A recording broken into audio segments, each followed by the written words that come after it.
राधे राधे। कैसे हैं आप लोग? ईश्वर कृपा से आप सब अच्छे होंगे। ईश्वर सब पे कृपा बनाए रखे, सबका कल्याण करे।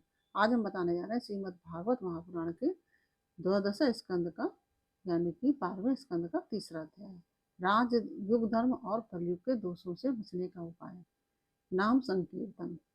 उसके पहले हम कहना चाहेंगे, यदि आपने हमारे चैनल को सब्सक्राइब नहीं किया तो प्लीज़ हमारे चैनल को सब्सक्राइब कर लीजिए और बेल आइकन बटन को दबा दीजिए, जिससे कि हमारे आने वाले सारे वीडियोस आपको प्राप्त हो सकें। तो यदि आपको कथा अच्छी लग रही है, समझ में आ रही है, तो वीडियो को लाइक शेयर अवश्य कीजिए और कमेंट में राधे राधे अवश्य लिखिए। चलिए अब चलते हैं कथा की तरफ।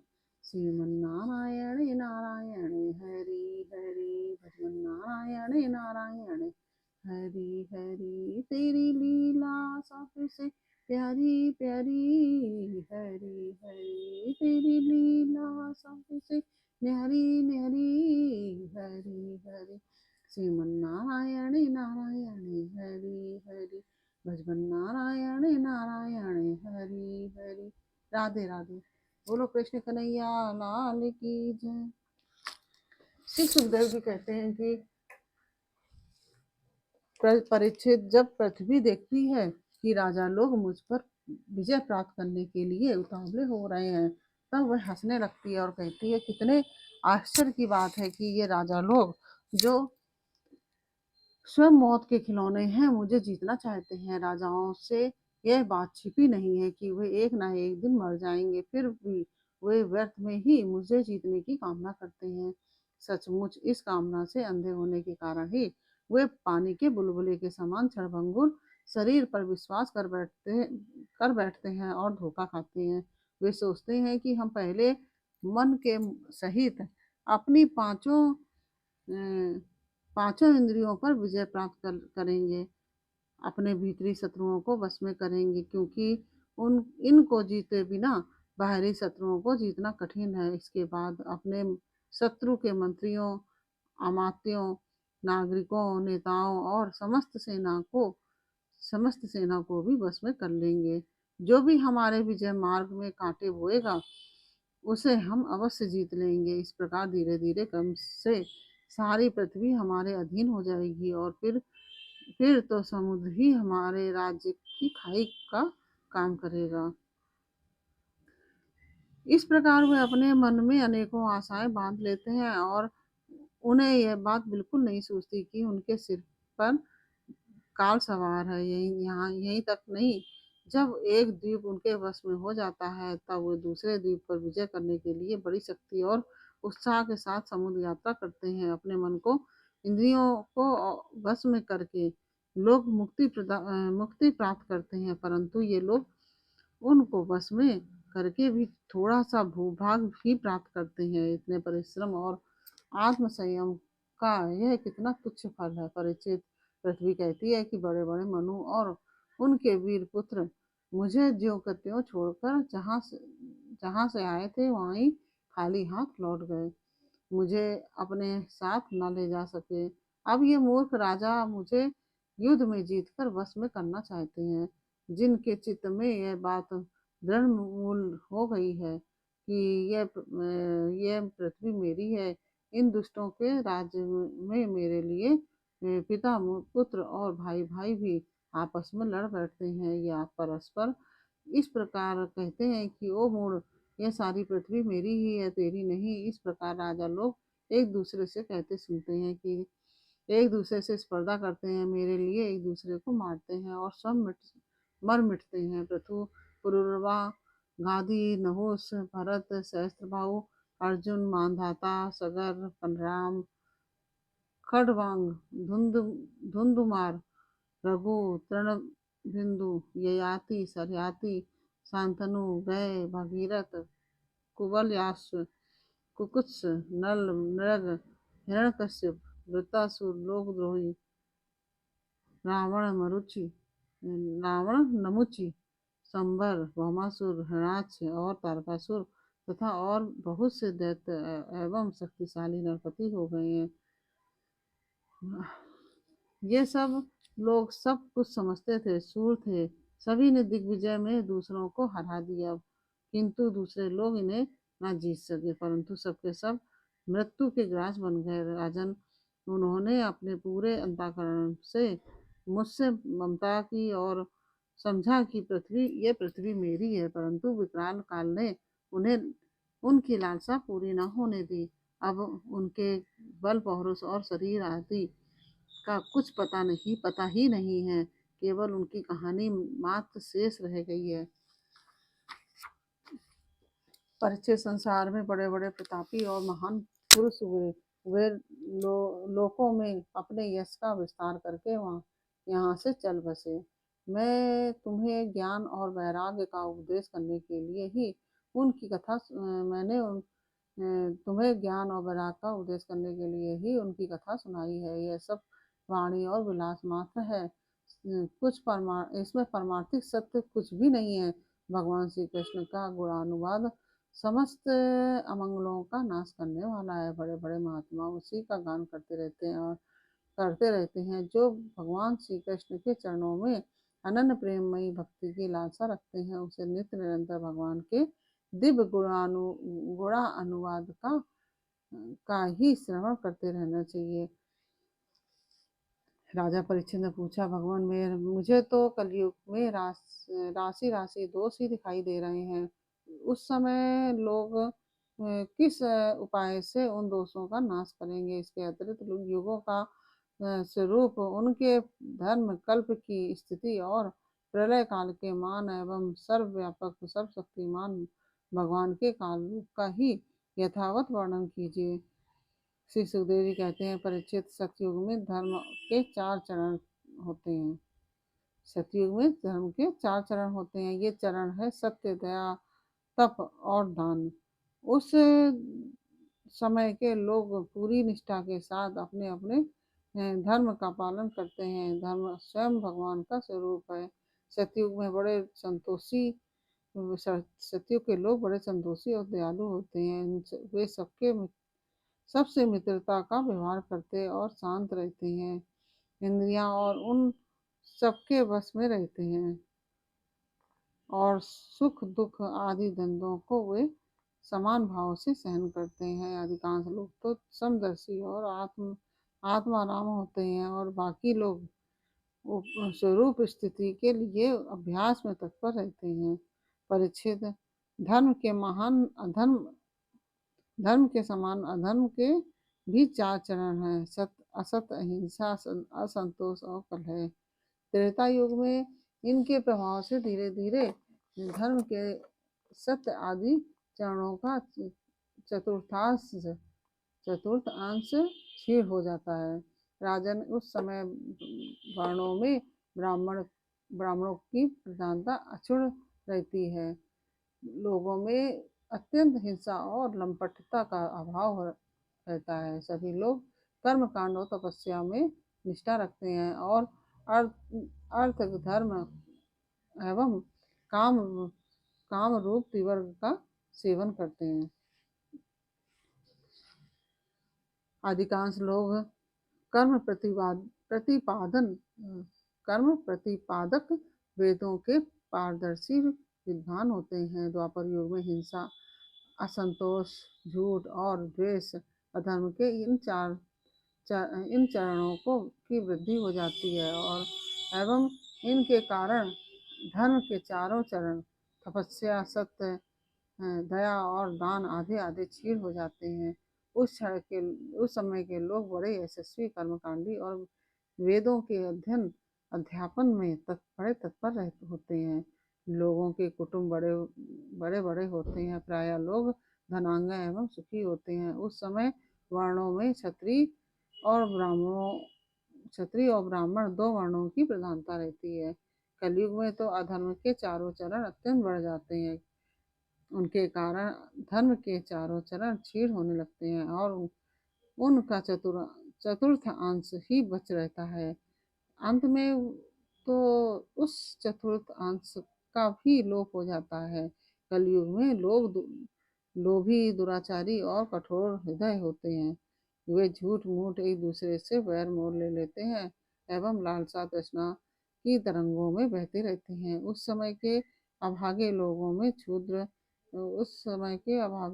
शूद्र, केवट आदि को ही प्रधानता रहती है। सभी प्राणियों में 3 गुण होते हैं, सत्व, रज और तम।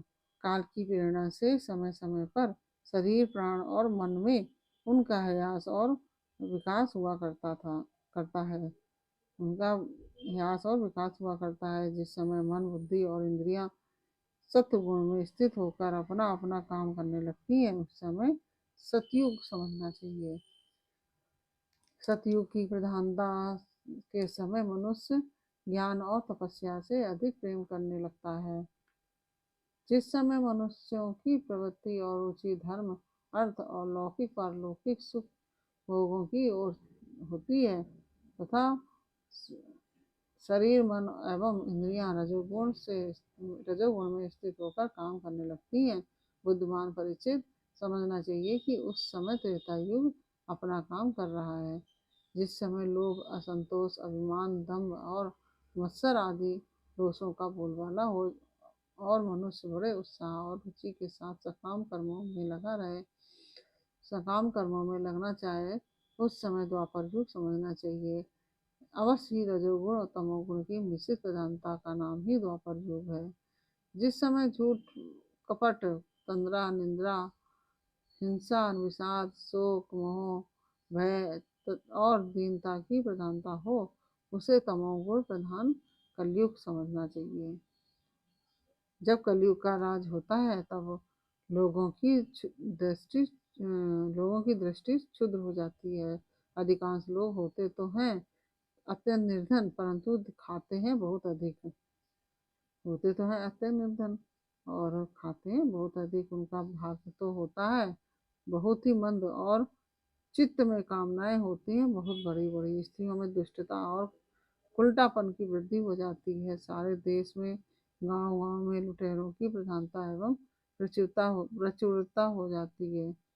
पाखंडी लोग अपने नए नए मत चलाकर मनमाने ढंग से वेदों का तात्पर्य निकालने लगते हैं और इस प्रकार उन्हें कलंकित करते हैं। राजा कहलाने वाले लोग प्रजा की सारी कमाई छोड़कर प्रजा की सारी कमाई हड़प कर राजा कहलाने वाले लोग प्रजा की सारी कमाई हड़प कर उन्हें चूसने लगते हैं। ब्राह्मण नामधारी पेट भर जो ब्राह्मण नामधारी जीव होते हैं वो पेट भरने के लिए जननेंद्रियों को तृप्त करने में ही लग जाते हैं।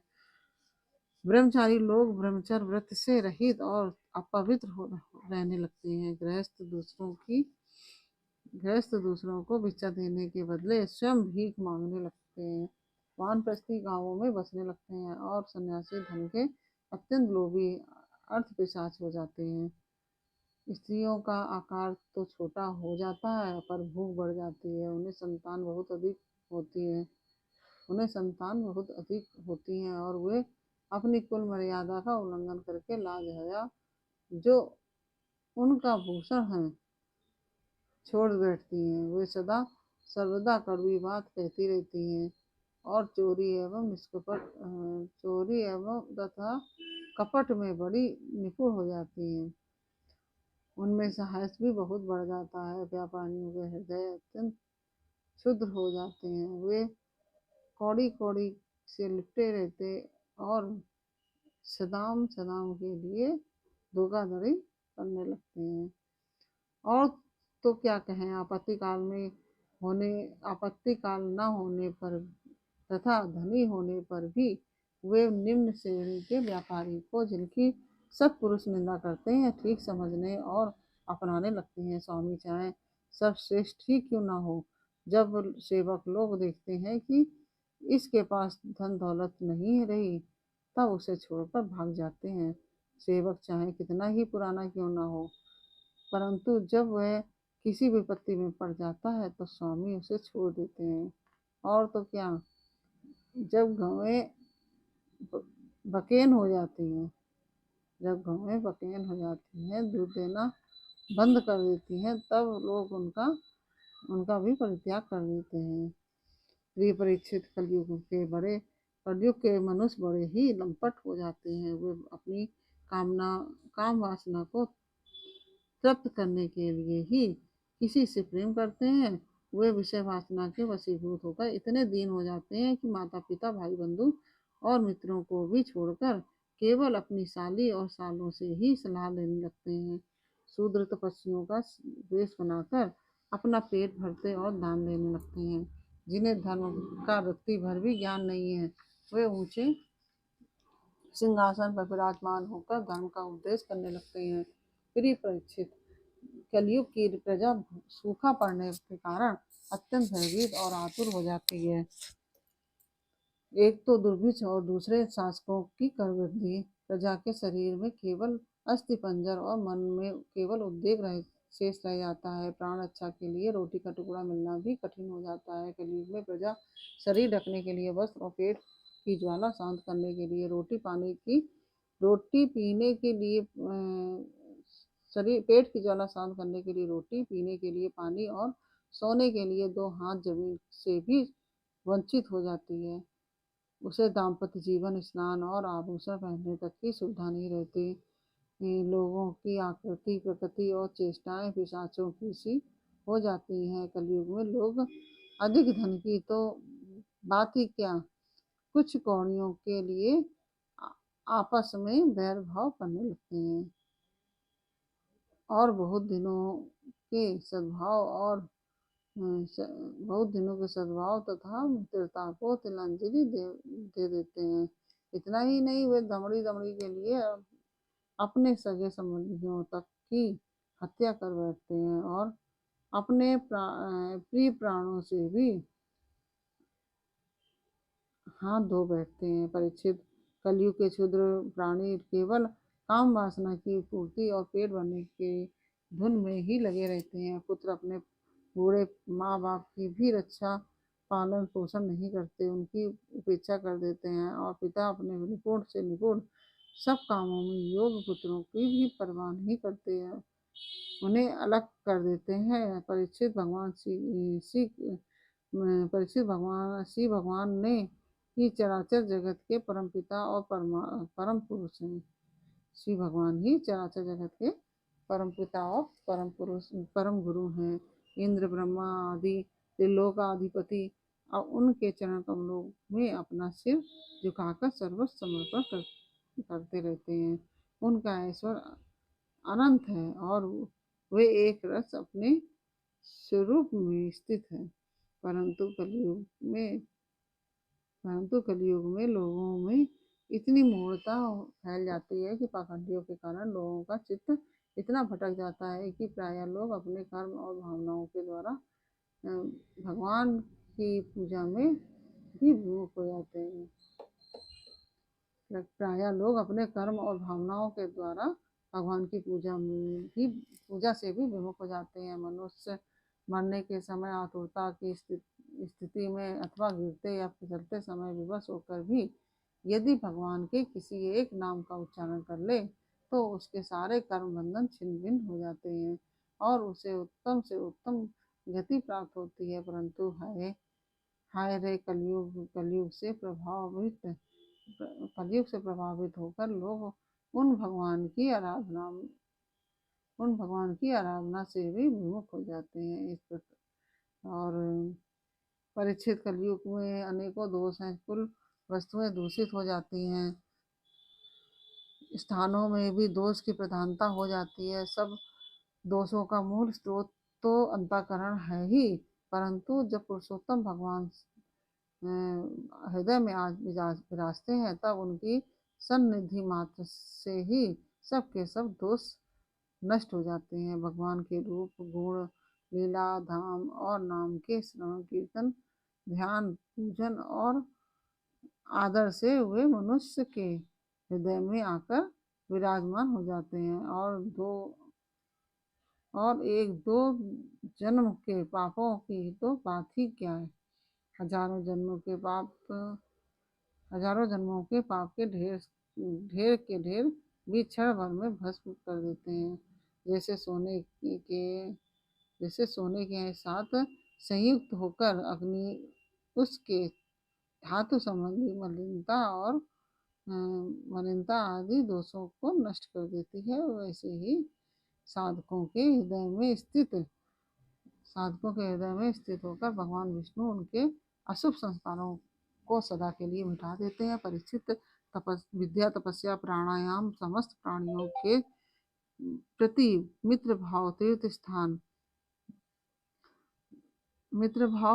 स्नान, व्रत, दान और जप आदि किसी भी साधन से मनुष्य के अंतःकरण की वैसी वास्तविक शुद्धि नहीं होती जैसी शुद्धि भगवान पुरुषोत्तम के हृदय में विराजमान हो जाने पर होती है।